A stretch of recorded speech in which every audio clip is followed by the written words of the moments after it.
Para mim é uma alegria, uma honra poder ter o privilégio de presidir pela primeira vez uma assembleia aqui na Filadélfia. Estou muito grato a Deus por esta oportunidade e, como hábito de ministério, eu gosto muito nas assembleias de trazer uma palavra sempre pastoral para a igreja, de orientação, um norte. Só quero dizer algumas coisas para você. Eu sei que você está aqui, mas você tem que me ajudar. Nós temos que replicar para os membros da igreja de que a assembleia é um dever. A pessoa não escolhe se eu venho ou não venho. Ela tem um dever. Quando ela assume a responsabilidade de se tornar membro da igreja, ela assume a responsabilidade de sustentar a igreja nas suas várias vertentes. E uma delas é esta. Nós temos a Assembleia de Prestação de Contas uma vez por ano. Nós somos uma igreja, pelo menos estava perguntando ali para o Luciano, agora eu estou me inteirando, de 586 membros professos. Estão no hall de membros. Estamos em 66? 67?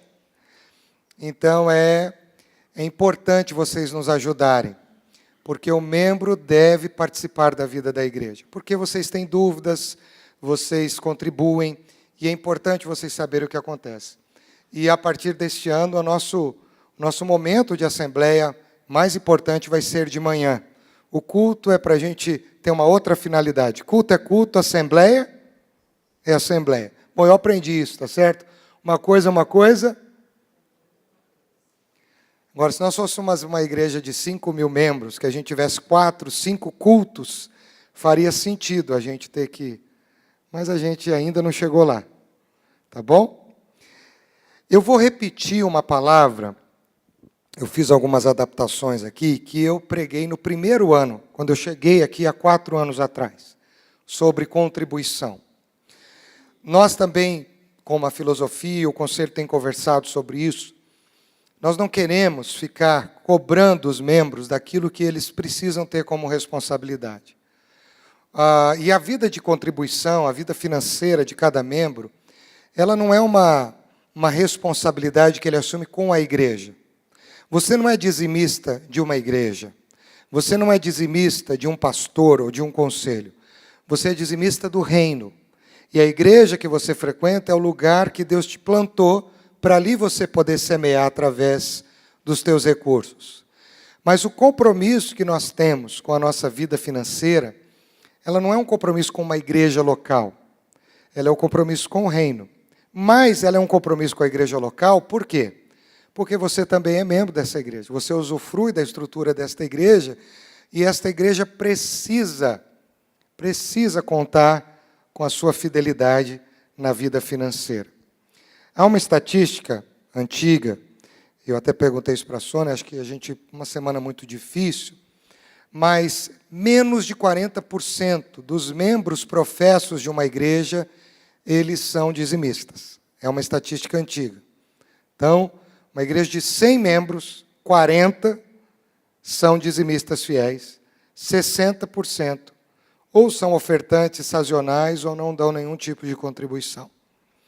Eu não quero entrar no mérito, e também já ouvi muito isso, eu não dou porque a igreja não administra do jeito que eu acho que deveria administrar, então. Se você administrasse o recurso que dá para a igreja, já não seria da igreja, seria seu. Então, não dê mesmo. Mas, a partir do momento que você passa para a igreja, este é o momento de nós avaliarmos se ela está fazendo correto ou não. Como eu disse no início, o seu compromisso é com o reino, em primeiro lugar. Você não dá dízimo por causa da igreja. Você dá dízimo por causa do seu compromisso com o reino. Tá bom? Estou só dando a primeira introduçãozinha aqui para você entender. Uma vez eu ouvi uma frase que me chamou muita atenção. Ela disse o seguinte: existe o jeito certo de fazer a coisa certa. Repita comigo. Existe o jeito certo de fazer a coisa certa. Vocês só.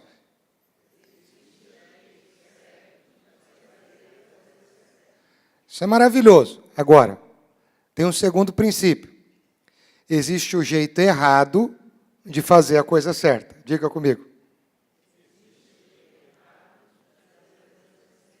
Então tem o jeito certo de fazer a coisa certa e tem o jeito errado de fazer a coisa certa. O jeito errado de fazer a coisa certa, quando a gente fala sobre contribuição, primeiro, é você, primeira coisa, achar que o seu dinheiro é seu. Eu fiz um curso com um homem de Deus chamado Howard Dayton. Howard Dayton, ele foi uma pessoa que implantou uma visão chamada Crown, que em inglês é coroa, e é um curso de finanças que é dado aqui no Brasil há alguns anos, e uma das igrejas que eu tive o privilégio de pastorear fazia esse curso para muitas pessoas. E Howard Dayton escreveu um livro chamado O Seu Dinheiro. Só que esse livro tem uma coisa muito interessante. Ele tem uma letra maiúscula que faz toda a diferença. A letra maiúscula do título deste livro é no seu. Quando ele coloca a letra maiúscula seu, é a mesma coisa quando você vê na Bíblia Senhor com a letra minúscula, é o dono do escravo, é um homem importante. Esse é um senhor. Agora, quando você vê na Bíblia o Senhor com a letra maiúscula, a quem está se referindo? A Deus. Então, Howard Dayton parte do mesmo princípio. O seu dinheiro. Quando ele está dizendo isso, ele está dizendo dinheiro é de quem? Me ajuda, é uma devocional interativa. É tudo diferente, gente. É Deus, é de Deus. Segundo Crônicas 29:11, diz assim, porque teu é tudo que há no céu, teu Senhor é o reino, e tu te exaltaste sobre todos como chefe. Riquezas e glórias vêm de ti.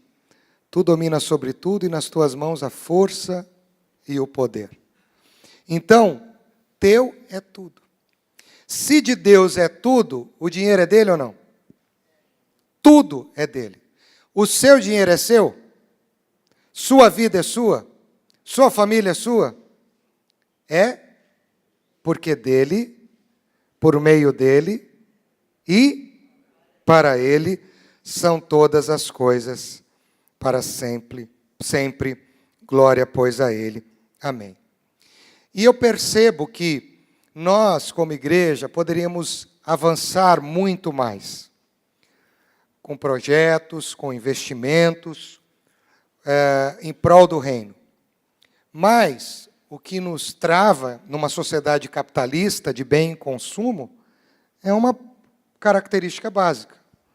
Você tem vontade de viajar, mas se você tiver a vontade, mas não tiver o recurso, você tem vontade de comprar alguma coisa, mas se você tem a vontade, mas não tem o recurso. Você tem sonhos para adquirir algumas coisas, para investir, mas eu estou falando na área de bens, estão entendendo, né? Mas se eu não tiver o recurso, das duas, uma, ou você é irresponsável e entra numa dívida, e fica no menos, ou você não adquire. Então, eu penso que a igreja, e aqui nós temos alguns sonhos de investimento para melhorar a vida da igreja, para manter melhor esta igreja, nós precisamos de recursos. E o recurso não é seu, é de Deus. Só que Deus fez uma coisa, Ele emprestou para você e Ele colocou no seu bolso. Então eu tenho aprendido isso, que o meu dinheiro é dele e que o dinheiro que está no meu bolso é dele. Ele me dá essa oportunidade de eu ser bênção no reino. Então, quando a gente entende isso, a gente está entendendo a maneira de fazer a coisa certa, do jeito certo. Agora, quando eu retenho isso e penso, isso é meu, e eu administro do jeito que eu quero, aí é o jeito errado de fazer a coisa certa. E quando a gente fala de dízimo na Bíblia, a gente precisa partir de um princípio, que não é o financeiro. Todo mundo quer ir diretamente para o lado financeiro. Mas, biblicamente, quando a gente vai falar de dízimo, a gente tem que pensar no sentido de propriedade, antes de pensar em financeiro. Porque as finanças, os bens, antes deles terem um valor agregado, eles são uma propriedade. E alguém é o gestor, é o dono, é o administrador dessa propriedade. Então, quando nós pensamos em contribuição, em dízimo, em dinheiro na igreja, a gente precisa pensar em propriedade. E aí vem aquele texto difícil, que dá um pouquinho de náusea, de Malaquias, que eu quero pedir para o pessoal do Davi projetar lá, capítulo 3, versículos 8 e 9. Malaquias 3, 8 e 9. Diz assim: pode o homem roubar a Deus? Contudo, vocês estão me roubando. E ainda perguntam: como é que te roubamos? Nos dízimos e nas ofertas. Versículo 9. Vocês estão debaixo da grande maldição, porque estão me roubando, a nação toda está me roubando. Espera aí, mas sou eu que trabalho, eu que tenho suor, eu que recebo a mesada, eu que ganhei esse recurso, o dinheiro é meu. Como o senhor diz que eu estou te roubando? Eu vou lá, dou uma oferta, eu ajudo na igreja. Quando você está roubando a Deus, é quando você não entende que a propriedade pertence a alguém. E quem é o dono da propriedade é que tem que ser perguntado. Quando eu me torno proprietário daquilo que não é meu, quando eu pego algo que não é meu e eu digo é meu, eu estou fazendo o quê? Roubando. Então, quando você ideologicamente pensa que a sua vida financeira e os seus recursos são seus, e você se apropria disso como seu, é disso que esse texto está falando. Tem muita gente que não entende esse texto. Você está se apropriando de algo que não é seu. Então você está fazendo o que com Deus, eu e você? Roubando. Então esse texto precisaria ser pensado do âmbito jurídico, no âmbito legal, e pensar sobre propriedade. E aí tudo na nossa história vai fazer diferença. E para a gente pensar em propriedade na Bíblia, você está comigo? A gente precisa pensar num outro princípio. Eu não vou me delongar. Que é um princípio chamado redenção. Porque vós sois propriedade exclusiva. Não é isso que 1 Pedro diz? Povo adquirido, não é isso? Nação santa. Veja bem. Propriedade exclusiva. Nós somos. E por que nós nos tornamos propriedade é a grande questão. E quando você entende a redenção, você vai entender isso. E uma área que é muito importante para a gente pensar nas finanças é que as nossas finanças, elas também precisam da redenção. Não é só o nosso coração, não é só a nossa história, não é só a nossa vida, é também tudo aquilo que envolve a nossa vida. Deus tem que redimir e eu tenho que compreender toda a minha vida. E toda a minha vida é composta também das coisas que eu tenho em minhas mãos. Se você conhece a história da Bíblia, e eu creio que eu e você conhecemos, nós vamos lembrar de que o homem pecou no Éden, lembram-se? Naquele momento da desobediência, o homem sentiu no seu coração, em Gênesis capítulo 3, que ele deveria se submeter a uma outra orientação que não a de Deus.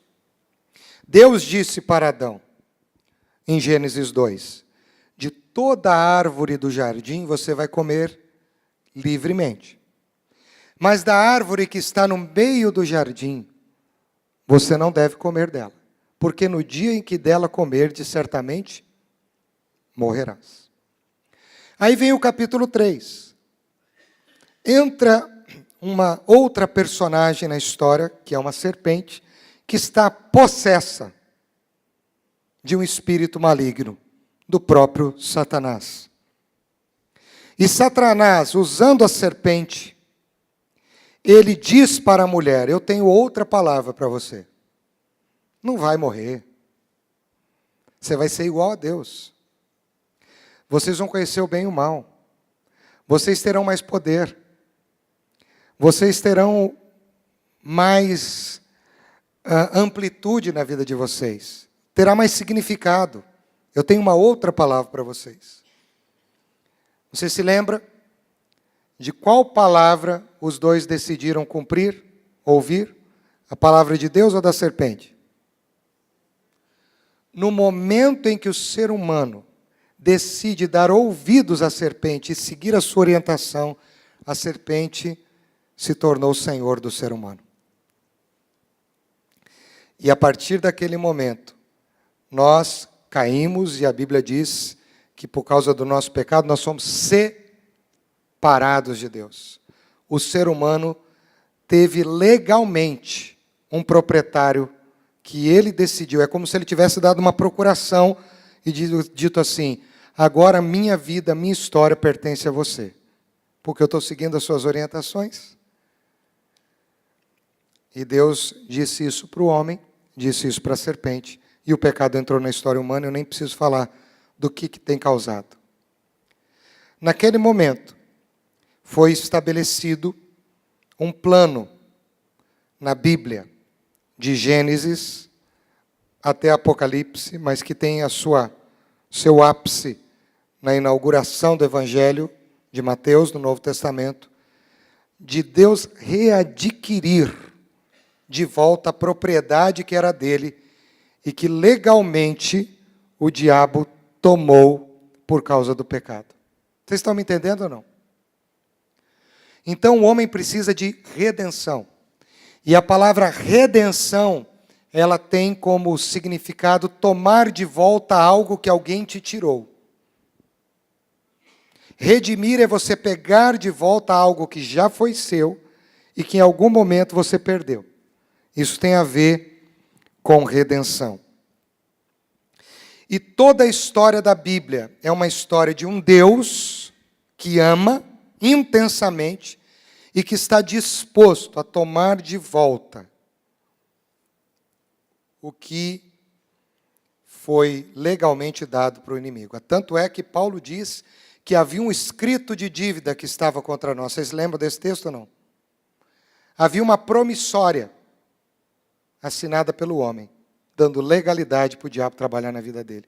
E nós estamos vendo o que está acontecendo até hoje. Só que o dia que Deus começou esse trabalho, o inimigo disse assim: mas tem um preço, agora é meu. Agora é meu, eu vou cobrar. Tem um preço. Homem nenhum vai poder pagar. Você está disposto a pagar? Deus disse: estou. Qual foi o preço pago por essa dívida, por essa promissória pela tua vida? Uma vida. Uma vida por outra vida. Jesus morreu por você. E quando Jesus morreu por você, ele disse: está pago. Está consumado. Significa também, está quitado. Está pago. Está resolvida essa pendência financeira. Não tem que ir para a segunda, terceira instância. Já está quitado. E naquele momento que ele morreu e expirou por você naquela cruz, ele quitou a dívida. Naquele momento, toda a sua vida e toda a sua história pertencem a Cristo. Inclusive as nossas finanças. Ou as finanças dele, que estão sob a nossa administração. Sabe, irmãos, e eu quero concluir com essa palavra. Nós não entendemos isso, muitas vezes. Ser dizimista, ser contribuinte, é muito mais do que você possa imaginar. Porque é um compromisso que você tem com Deus, de mostrar para Ele e mostrar para o inferno que todas as áreas da sua vida desfrutam da redenção. Tem muito crente que vive com o bolso com o sactel furado. Já viram isso ou não? A pessoa é uma bênção, é um líder, é uma bênção. É um líder, é uma bênção. Mas a vida financeira é uma tragédia. Você já viu isso ou não? Já viu esse filme? Acontece aqui em Londrina? Paulo, você está muitos anos nessa igreja. Já viu esse filme ou não? Viu, né? Então, Porque você deu o seu coração para Deus. Você deu os seus talentos para Deus. Você dá o seu tempo para Deus. Mas quando pensa na vida financeira, você dá ele para um sapato novo que você não precisa, para uma bolsa, para um carro, para uma reforma, para um lazer. Você vai dando para outras coisas. Aquilo não é de Deus, é seu. Você nem consulta Deus. E quando você está fazendo isso, você está dizendo para o diabo, e o diabo está de olho, está ao redor. Ele diz assim, esta área da minha vida não está redimida. Então, o que você está fazendo da mesma forma como Eva fez e Adão? Você está dando legalidade para o inimigo. Então, eu tenho aprendido que ser dizimista, porque tem muita gente que trabalha assim, não, depois que eu comecei a dizimar, minha vida financeira mudou, parece que é quase uma barganha. Você dá 10, você ganha 100. E tem essas propostas por aí. Não é isso. Vou te dizer pastoralmente, biblicamente, teologicamente. Quando você dizima, você fecha a porta da legalidade do inimigo na tua vida financeira. Então o inimigo não pode tocar naquilo que é de Deus. A Bíblia diz que naquilo que é de Deus o inimigo não toca. Então quando você dizima, você cria uma barreira protetora sobre a sua vida financeira. E o inimigo não toca. Por isso você prospera. Você não prospera porque você deu. Você prospera porque você blindou sua vida financeira debaixo do maior princípio da história, chamado redenção. Então eu queria muito que a Filadélfia fosse uma igreja onde os membros estejam redimidos na vida financeira. E você tem que perguntar, por que muitas coisas na minha vida não avançam? A pergunta está base, é propriedade, é legal, não é seu. Mas se não é de Deus, também não é seu, mas é do outro Senhor. Por isso que Jesus diz, na parte financeira você só tem 2 senhores. Ou você serve a Deus, ou você serve a Mamon. Então eu quero dizer isso até para os jovens que estão aqui, você está me acompanhando na internet. Eu não trabalho, mas você come lanche, você compra roupa, você compra alguma coisa. O importante na Bíblia não é a sua quantia, é a sua motivação. É a sua compreensão. Então comece a ser um ofertante fiel. Porque se isso acontecer, meus irmãos, nós estamos orando nessa igreja, estamos buscando muitas coisas em Deus. Mas se a gente não blindar todas as áreas, nós vamos ter muito crente que está chegando aqui na igreja, que ouve uma boa palavra, mas está escravo de um monte de dívida. Está escravo na vida financeira. Não tem alegria, não tem paz. Então é hora de você blindar isso. Não, eu vou melhorar a minha vida, eu vou começar. Não. Você está administrando, é o jeito errado de fazer a coisa certa. E como seu pastor, eu quero te dar uma palavra. Talvez até os meus colegas do conselho, eu acredito que eles não vão fazer isso, mas eles vão me entender. Você não pode ser dizimista ainda, seja um ofertante. Mas seja um ofertante cheio da graça. E comece a blindar o seu patrimônio com uma meta. Eu quero ser dizimista. Blinde a sua vida com a redenção. Aí você vai ver o que vai acontecer. Amém? Você recebe essa palavra com carinho, viu? Não receba de mal, não, tá? Estou falando com amor, porque eu quero ver você prosperar. Mas lembra, você não prospera porque você dá. Você prospera porque você blinda com a redenção. Se não tiver redenção na vida financeira, a vida financeira vai de mal a pior. Eu queria convidar o meu querido irmão presbítero Paulo Antunes, que viesse fazer uma oração, pode registrar em ata, pela vida financeira da igreja, antes da apresentação da nossa tesoureira.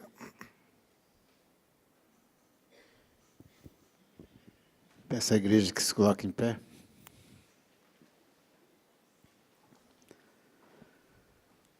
Ó Deus e Pai, obrigado, Senhor, por esta manhã. Obrigado, ó Pai, por este momento, quando ouvimos o Teu recado, Senhor. Eu creio que cada um aqui presente pôde ouvir, Senhor, aquilo que serve para os seus corações, ó Pai. Pai querido, nós queremos entregar a vida, primeiramente, ao pastor Ricardo e todos os pastores que presidem essa igreja. Entregamos esse conselho, entregamos ao Senhor aquele que faz parte da diretoria, a tesoureira da tua igreja, Pai. Que ela possa ser, Senhor, administradora do teu reino, Senhor. Nós colocamos a vida de cada membro aqui presente. Que cada um, ouvindo essa palavra nesta manhã, possa levar seus corações na sua casa aquilo que foi ouvido, Pai. Nós entregamos a vida financeira desta igreja nas tuas mãos, ó Pai. Que o inimigo não tenha poder, mas o Senhor é a vitória a cada um de nós, ó Pai. Colocamos essa assembleia nas tuas mãos. Que tudo aqui que ocorrer aqui, Senhor, seja para a honra e para a glorificação do teu nome, Senhor. Em nome de Cristo. Amém.